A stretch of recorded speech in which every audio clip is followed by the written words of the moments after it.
Center my chi. All right. Centered. So this is recap number 2 of our year 2020. Yeah.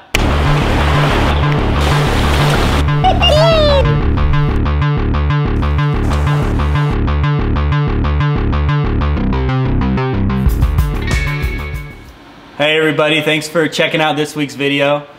First of all, you know, we've been making videos now for a year of making videos straight every 2 weeks, coming out with a video. And the reason we do it is because we want to show you how we fish. So some of these videos are instructional, some of them are kind of more of a vlog style. Most of them are kind of a hybrid where we go out fishing with each other and just kind of show our experiences and what flies we use. And we're gonna continue to do that and try and do more of it and try and do a better job. So we just appreciate you guys watching these videos. It's why we do it.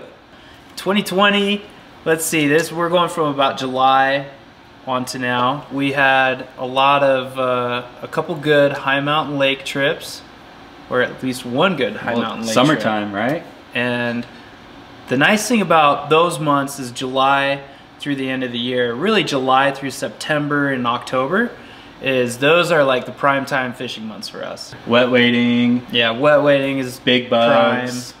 Hoppers that you can fish, so you're fishing, you know, big bugs on top and all those creeks in the backcountry and stuff. So that's kind of what we focused on. Drew's gonna start us off by telling us some of his favorite stories from the second half of 2020. I gotta say, my favorite fish was we hiked down into this creek in the backcountry in the wilderness, super far back. We were catching cutthroat trout and we knew there were bull trout in there. That's what we were going for. And I see this huge fish, like 30 plus inches, swimming up along this kind of like cliffside in really shallow water, and just split second reaction.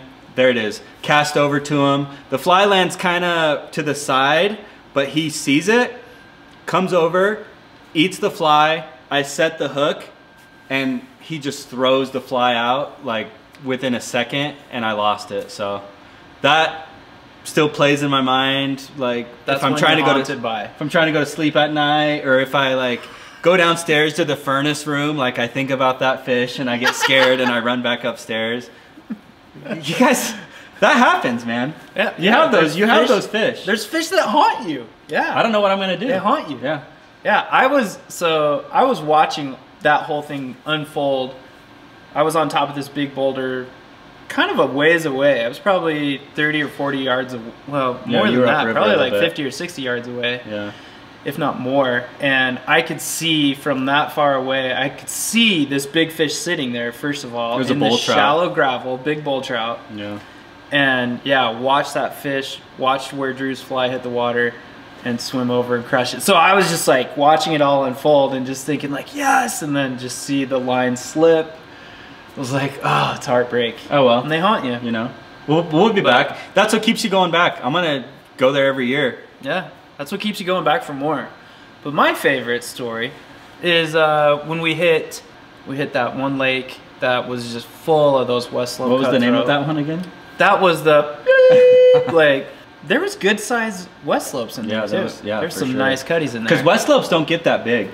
Yeah, like a 20-inch West Slope is like probably the biggest you'll see. They're kind of like brookies, you know. They just don't get really big. Yeah. They get a little bit bigger than most brookies, though, I think. But anyway. One of my favorite stories was I was fishing this fly. It really is called a Fat Albert.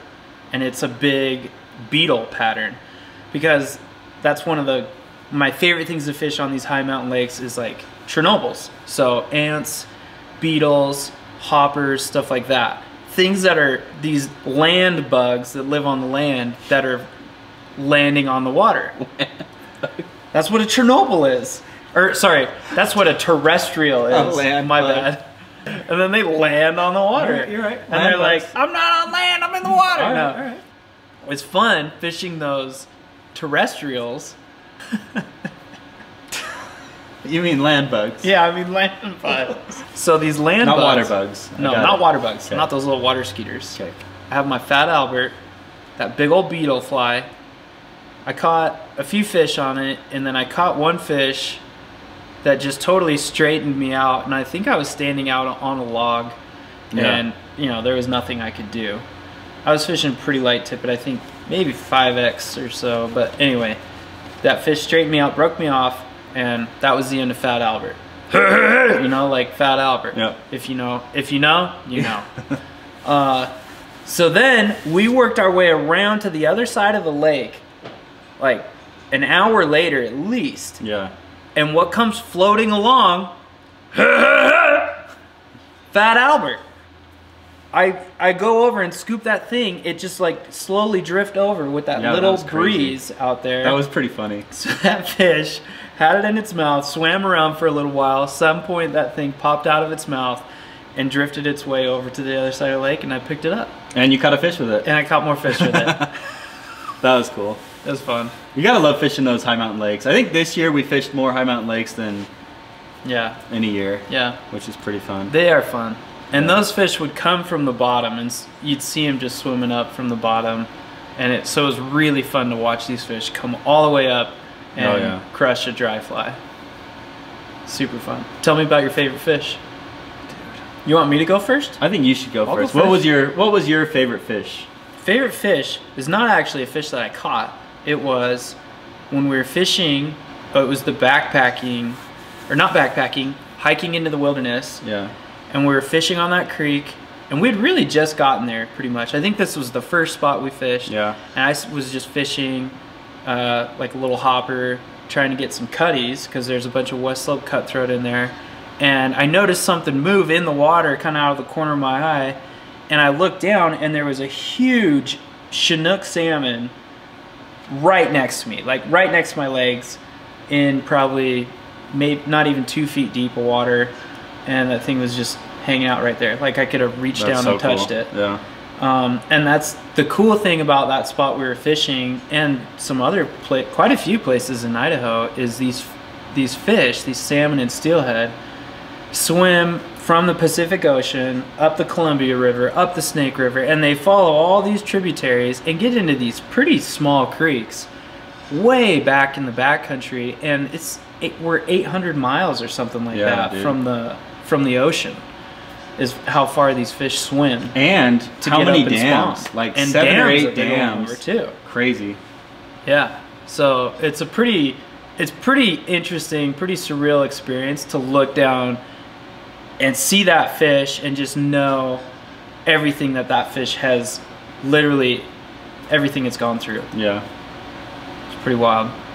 Yeah, that's cool. That was my favorite fish. Didn't catch it. Didn't even fish to it, but awesome to see.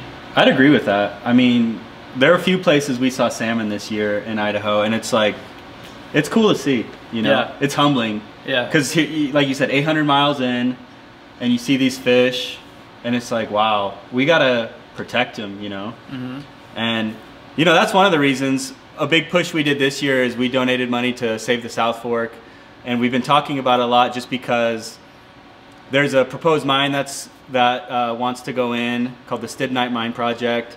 And, you know, salmon, steelhead, bull trout, cutthroat trout all live in the South Fork of the Salmon River. And we just feel like that we want to protect it. We want to see those fish return year after year in numbers. Yeah. Because it's amazing. It's amazing to see, and it's good. It's good for everybody, really. Right. Didn't make sense. Good for tourism. Good for everything. Yeah, we want to see the fish come back. It's important to us.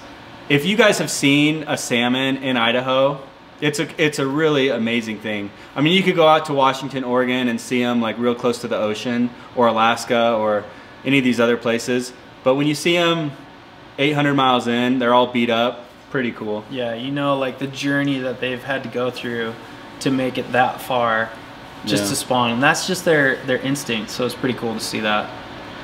One of the most memorable fish I caught this year was on that cane pole. Oh, yeah, the cane pole video. Yeah. Took that cane pole out. So I had that cane pole, and then I also had the Yari, which is a new rod we're making. Stay tuned. Coming soon.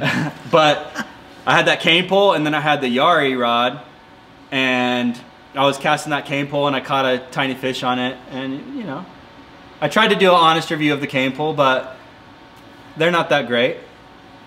I feel like it was a good honors review though. Yeah. That was good. Yeah. You know, this year with COVID, it feels like people were using the outdoors a lot more, which we're really thankful for. It's important for people to feel that stewardship for the rivers and to take care of the rivers. Hopefully people can continue to enjoy the outdoors. Yeah. In other states like Utah. Right. Yeah. Places like Utah are great. I mean, Idaho's just all potatoes, but no, thank you guys for your support. We really appreciate it. Like it and subscribe it. Subscribe it. Rambled so much in that video.